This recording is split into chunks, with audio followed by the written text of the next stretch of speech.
Hello, ladies and gentlemen. This is Connor on Connor's Retribution Analysis. Today, well, several days ago, it's been a little crazy, but today I bring you Vyros 2 versus Amon Ad-Raza. It is a synergy jack face-off, and may the best synergy win, sorta, more or less. My opponent goes first. Both of our objectives are repair. And this scenario doesn't really favor either of us. He has Choir and I have Arcanist units to score the flanking circles. And of course, we have plenty of Jacks and Warcasters to score that middle zone.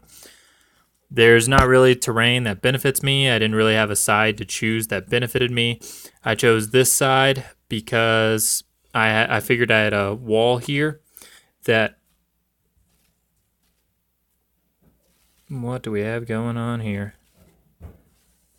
Okay, I had a wall here that I could put Vyros 2 behind and limit the 1-inch reach of the Crusaders and the Dervishes from having good landing spots. And potentially, if things go south, just play a little bit farther forward. That was my only motivation for choosing this side. Not the greatest motivation. As far as general strategy for this game...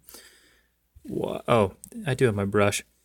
So as far as general strategy goes for this game, I want to make my safe place. I want to ball up kind of in that center behind the house in the forest and the objective, and have the option of exploding out either of the sides. That's my general strategy for the game. He is more or less, from his deployment and first turn, he is playing around like in this area, which means that most of the paths for fighting are going to be right through here and right through here. So it's just going to be a fun little game, and let's see what happens. I get up the board. I intentionally have a Griffon right here that is in threat range of a Crusader. I need to start dealing with these 5 Crusaders. His list is 5 Crusaders, 3 Dervishes, and a devout. So if I can get he can't really build up synergy off of one Griffon, because that means he's committing too many things, more or less. I have another Griffon over here that's also in range of a Dervish, because I feel like if he puts in a Crusader and a Dervish in for 2 Griffins, I have plenty of opportunity to build synergy. There's also a chance one of the Griffin lives, and I can favorably peace trade up. Also, coming in and killing either of these Griffins allows me to potentially use my feat to get both of them for free and trade for, not for free, but in trade for maybe a Griffin or 2 on Arcanist, and then have an explosive turn. This peace trading game has to start somewhere, and I feel like this is an okay way to start it. I have a covering fire template down in front of Gade, just so I don't know why, just want to. It's there. So, my opponent's turn. He's got this fortified Crusader over here. He's like, whatever, I don't need synergy to kill it. Between Sevy, Zero's +1/+1 and battle, and Enliven also goes on the Crusader, he gets in and easily kills that Griffin.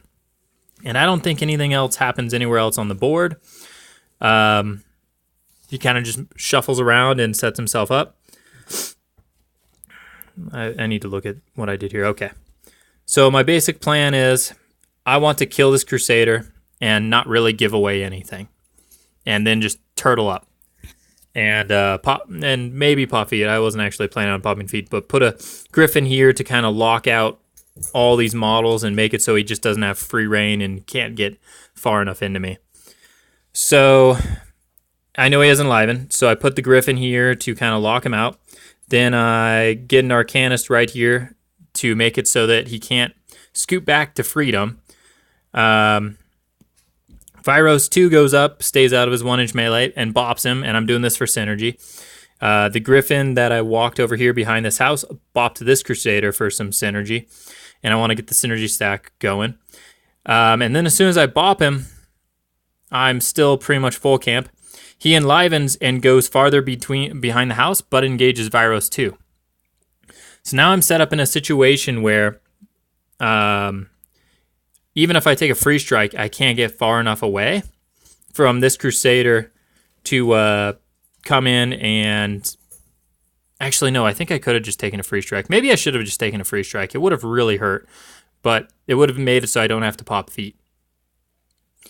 But anyhow, I decide in that moment, in that situation, because Vyros is here, Crusader is here, and this Crusader is here with only a Griffon in front of it.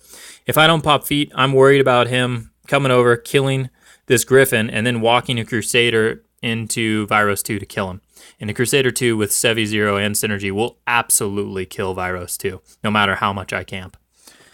I think about it a little bit, and I don't want to just put my important pieces in the way of Vyros 2 to keep him safe, because then he's still getting way too much of a piece trade that I am not okay with. So I pop feet and plan on, if he kills that Griffon, I'm just going to dodge Vyros 2 away to safety. Imperitus goes up, and he kills the Crusader. And then I position around, stay out of threat ranges, and try and bait him. I put a Griffon right here, try and bait this Crusader to come in on the Griffon, because I want him to commit a little bit more. And we have a board state. Oh, no, sorry, it was an Arcanist. We have a board state that looks like this. So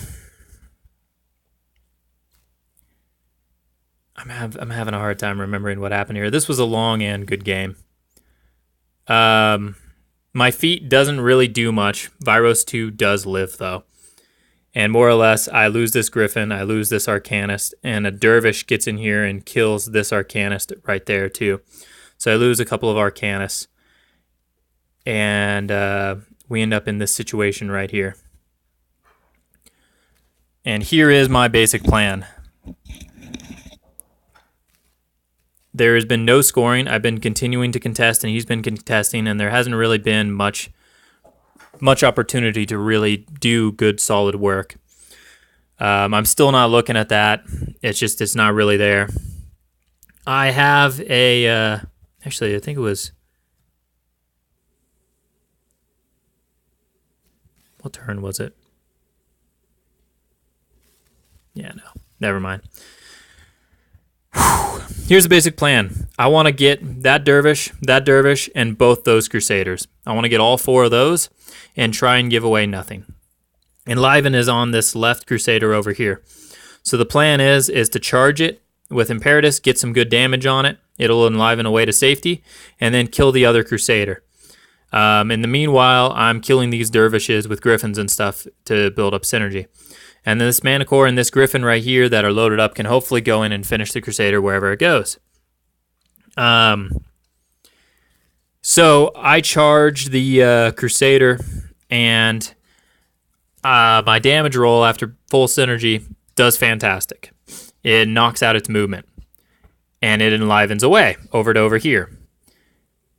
And now I'm thinking, even better. I don't actually have to kill it. I can just keep everything out of its threat range since it can't charge, and this Crusader is really far back, and I can get a Crusader for free and have Imperitus be in a really threatening spot where I project this line of threat that Amon Ad-Raza has to respect.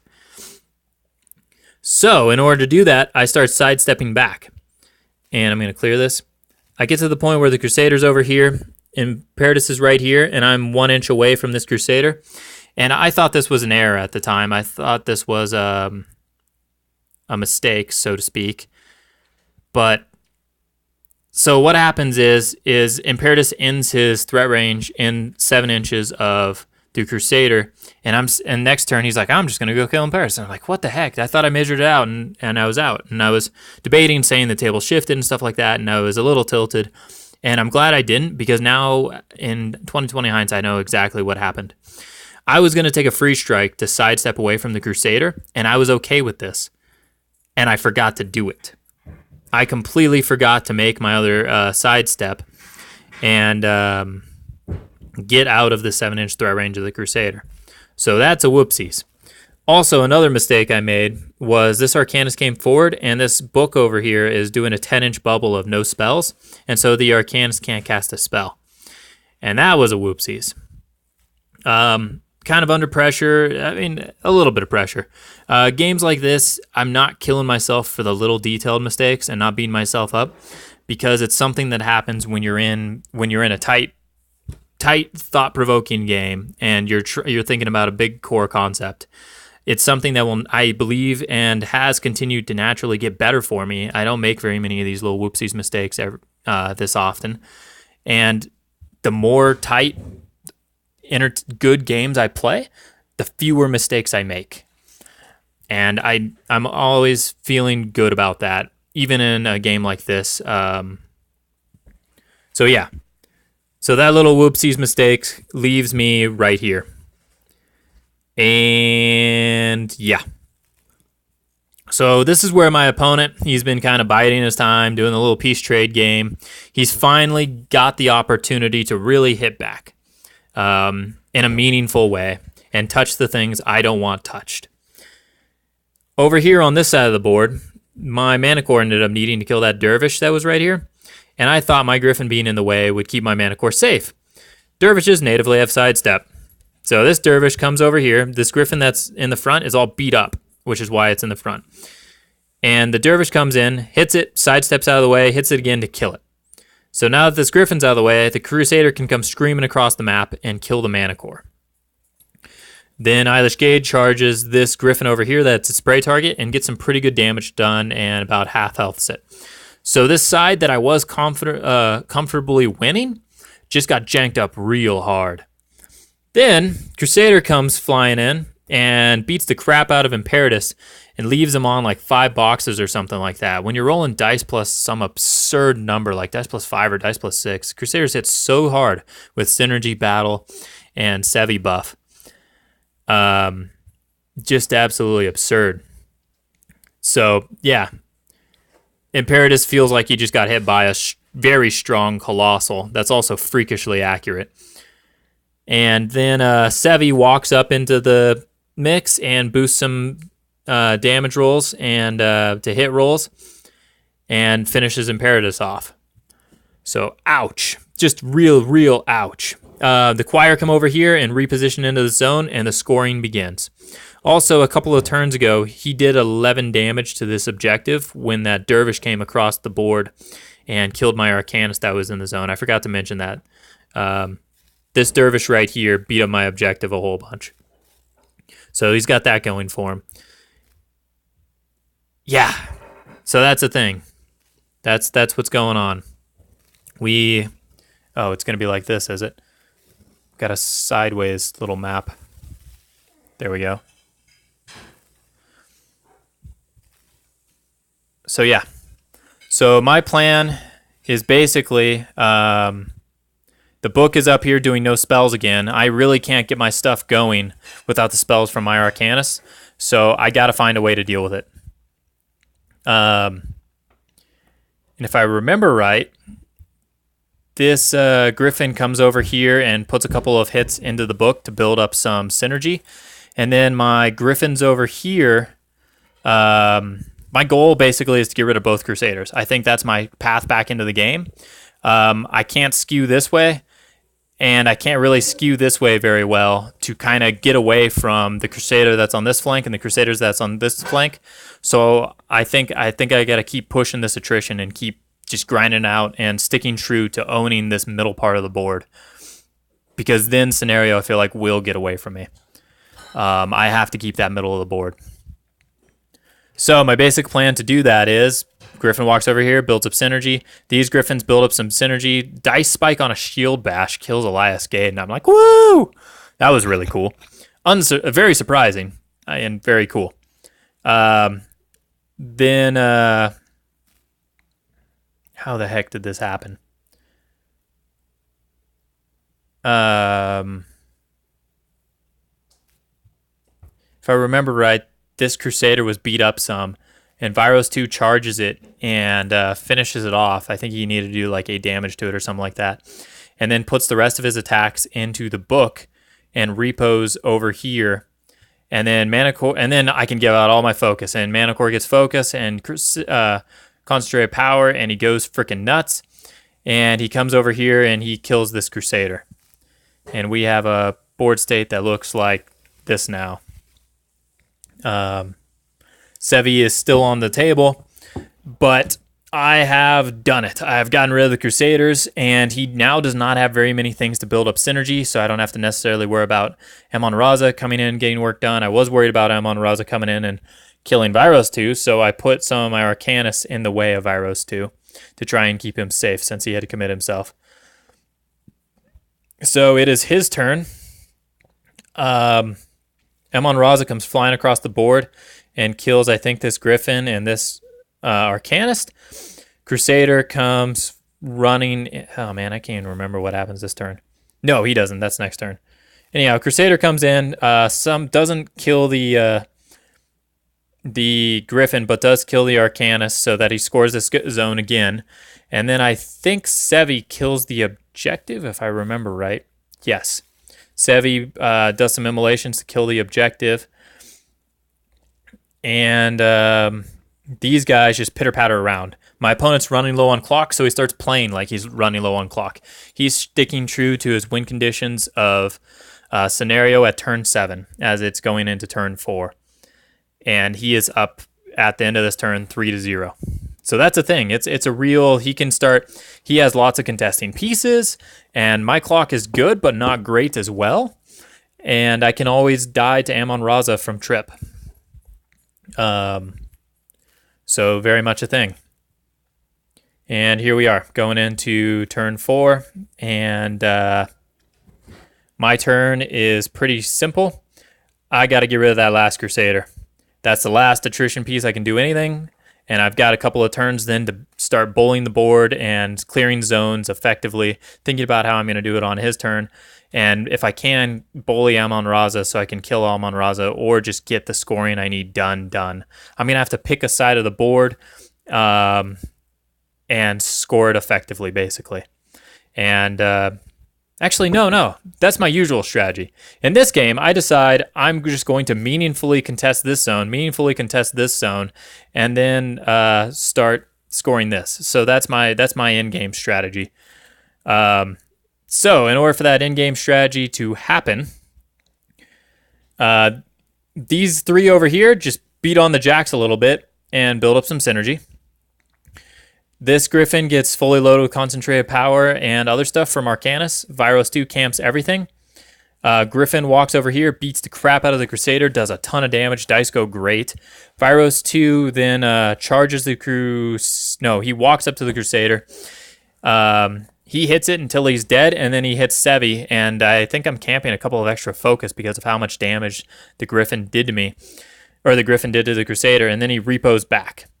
And I believe he's in range of Amon Ad-Raza, but I put Fane Knight Guardian and other pieces in the way that he doesn't really have good ways of getting rid of.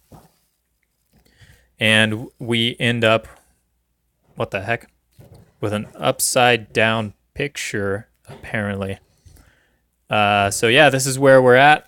And I think I'm actually a little bit out of Amon Ad-Raza's threat range, or maybe I'm just right in, but he'd take free strikes and stuff. So he does something interesting, being low on clock. He just starts moving by instinct. And the score is 3-2 with his favor. He charges his Griffon over here, and he kills it. And then his stuff over here pretty much stays where it is. Coming over to my side of the table. Whatever, we're just going to...